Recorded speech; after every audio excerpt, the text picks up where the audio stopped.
Game begin. Yesterday's video about keeping our mini Jersey Ladybug was very popular, and we noticed a reoccurring question down below. Why not goats? Why did you pick a cow over a goat? So in today's video, we're going to talk about our past experience with goats for dairy, our mini Jersey, and why we think you should go with a mini Jersey. That's the one. We're not going to tell them what to do. We're not going to tell you what to do. You're your own person. There you go.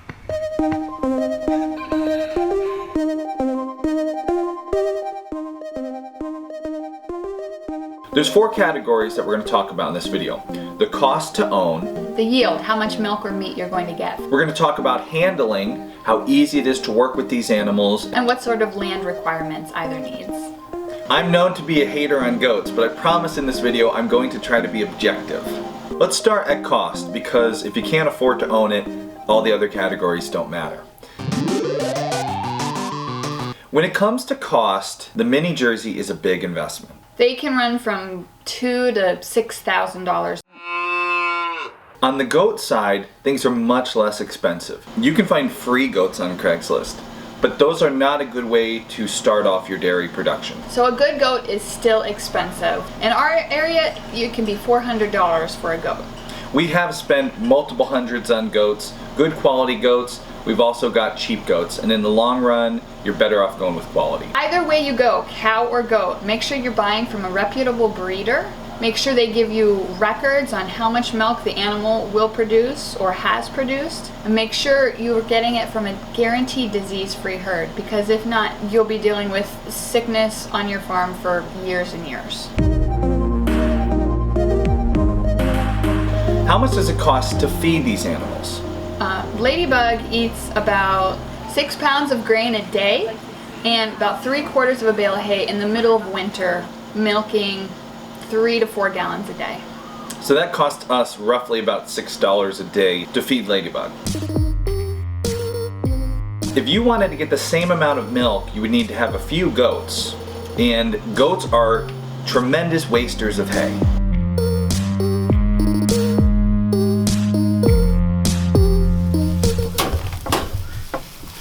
So in the end, for us, we probably break even goats versus cow as far as feed goes.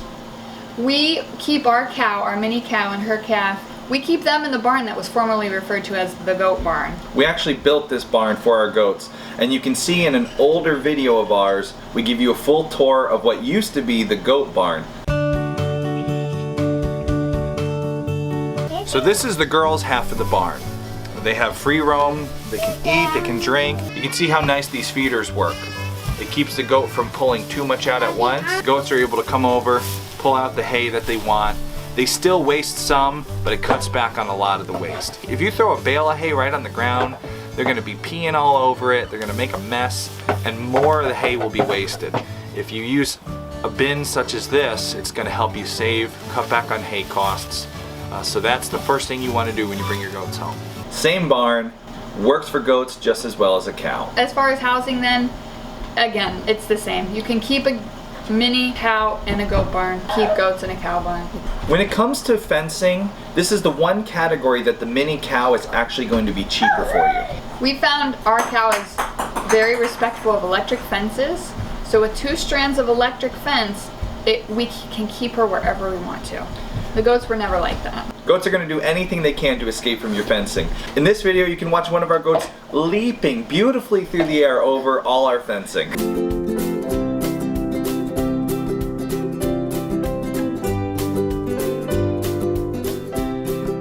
Hey guys, it's Josh from Homesteady. Today we're going to talk about goat fencing, because if you don't fence them properly,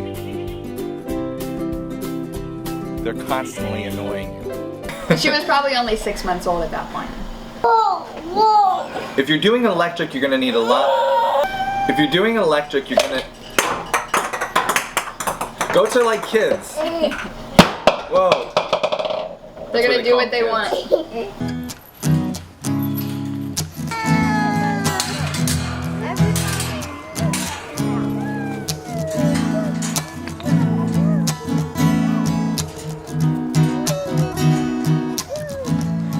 No, bud, we're...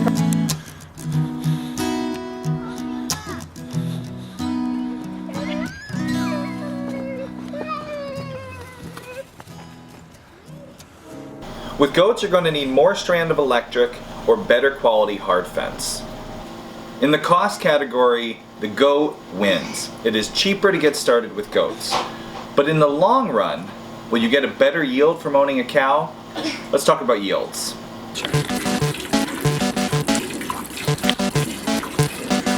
Our mini Jersey produces, if we were really to push her production, about 4 gallons a day. A good dairy goat can produce a gallon and a half a day. And from that milk, you will not get the same kind of cream that you would from a mini Jersey. The Jersey milk will naturally separate, so you get a cream line at the top. A dairy goat's milk doesn't do that, so you have to get a separator. The dairy goat side of things, you won't be able to make butter. You won't be able to have cream in your coffee. You won't be able to do your own whipped cream or ice cream unless you buy this expensive separator, and even then, you get more than just milk from your animals. You'll get their babies. On the goat side, there's always kids on Craigslist for sale. That's goat kids, not children kids. Some days, there's probably...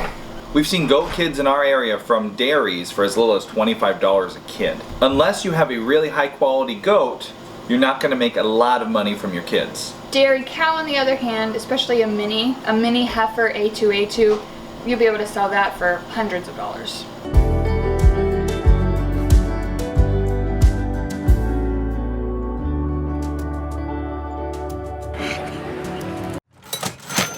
And as they get older, they get even more valuable. Our calf we got from Ladybug, once she's ready to be bred, if we sold her as a bred heifer, she would be worth thousands. The last thing you get from your dairy animals, and some of you won't want to think about this, but it's the truth, you can get meat.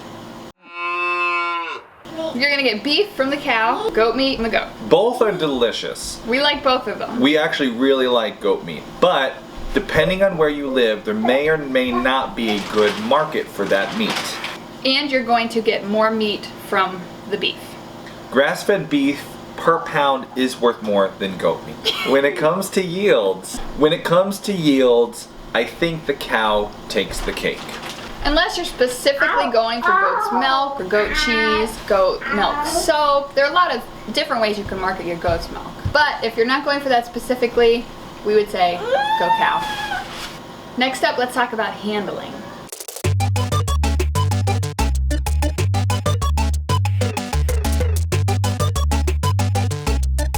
Cow versus goat, which animal is easier to handle? Depends on what you're doing. Austin had some reservations about getting a cow because of their size. We have young children. We've never had an animal that size on this property, so he was kind of nervous about having a cow. And when you have a cow, don't have a cow, man. Everything is more complex as far as handling a cow goes. If you need to move the cow, you're going to need a livestock trailer. If you need to take the cow to a vet, you need a livestock trailer. If not, the vet has to come with you, and that incurs some more expenses. And when you're working around this cow, it's a large animal. It could hurt you unintentionally or intentionally. We've been reminded by experienced cow people to never turn our back on the cow. And when you have children around, you have to be even more diligent with that. On the goat side, they're a lot easier to move around. They're easier to just throw in a minivan and take to be bred. Which we did. We have a video of it. If you don't believe us, you can watch that video. And they're smaller animals, so you don't have to worry so much about working around them. You still have to be careful. They're still an animal. Unexpected things happen, but not the same as with a cow. The best part about handling a cow versus handling a goat is how much a cow respects fences and a good routine. A goat is always trying to break out, get into things they shouldn't. Our cow has been much less mischievous than our goats were. It does vary from cow to cow, so when shopping for a cow, make sure you find one that is respectful of electric fences. All this handling worries really comes into play when you have to do something like get the animal bred. Which, with a dairy animal, you have to do annually, or else you won't have milk. When you need to breed your goat, you grab that goat, you throw it in the back of your minivan, you take it to the buck, and leave it there. We've left it at, baby camp for a week or two at a time. When Gruff entered the livestock trailer, or shall I call it the love stock trailer, Lita was not having it. The cow, you can't do that. You need a livestock trailer to transport it to a bull. You need to get a bull leased maybe on your property, which means you have to have very strong fencing, or you have to use AI, which is an expense. We haven't had to do that yet. We'll be doing it in the spring, so we'll have a better idea of prices for our area then. Obviously, if you want to own a dairy animal, you're going to need to milk that animal. What is it like in our experience milking cow versus goat? They both need a stanchion or a stand. You need something to hold the animal there. You'll hear those people who talk about their cow stands for them in the pasture to be milked, or their goat stands and lifts their leg for them to milk it. We've never experienced that personally. No. We've needed a stand or a stanchion.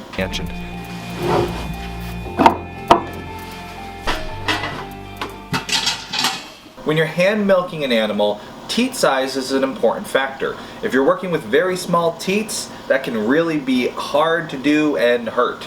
So the goat we milked the longest was a Nigerian dwarf, and Austin milked her. 2 fingers on each side.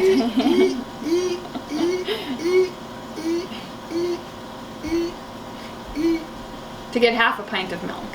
Generally speaking, the cow is going to have better teats for hand milking. However, our cow does have smaller teats which require strip milking. In the back.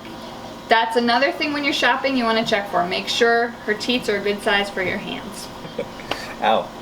Both animals will need to be trained to milk. They're not going to naturally want you milking them, so you're going to need to train a cow or you're going to need to train a goat. If that's what you buy. If you buy a first time heifer who's calving, or if you buy a first time kidder who's never done it before, you'll be the one who has to train. So save yourself the trouble and buy one that's already trained. That's what we did. You're weighing all this and you're really trying to make your decision. Let's go to the last category here, land. What kind of land is better for which animal?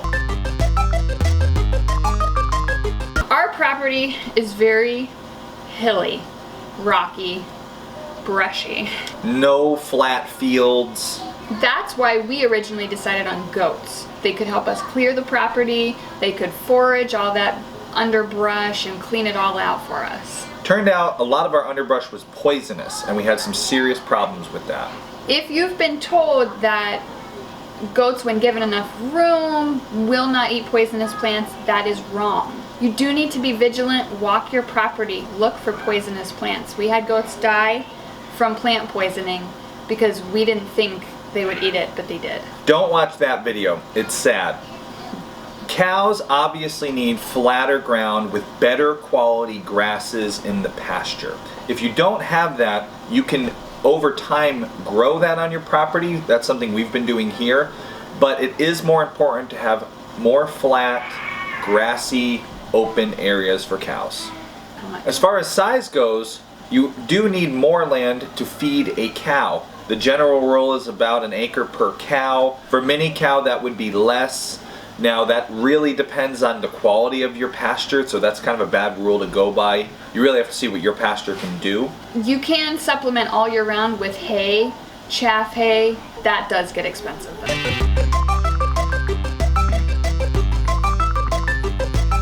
This video is about our experiences.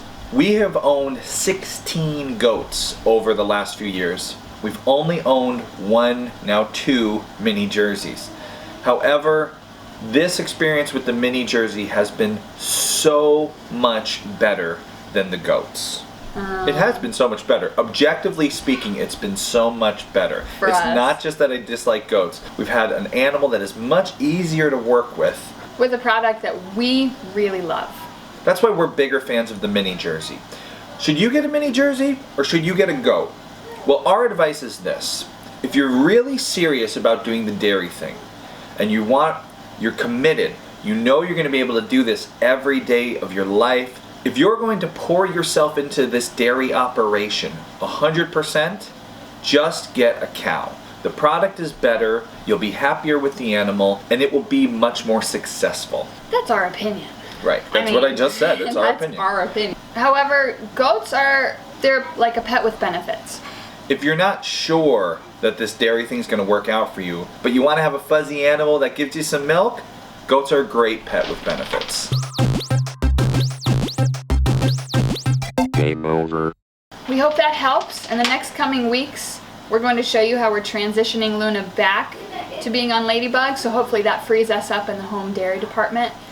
We're also going to do a video where we show you all the equipment we use and why, because we've had lots of questions on equipment and the books we've read and different sources. So if you want to make sure you don't miss any of our videos, click this button. It'll bring you to our email list. YouTube doesn't share all our videos with you, but every Friday I send the email list all our videos. Be sure to subscribe to the email list.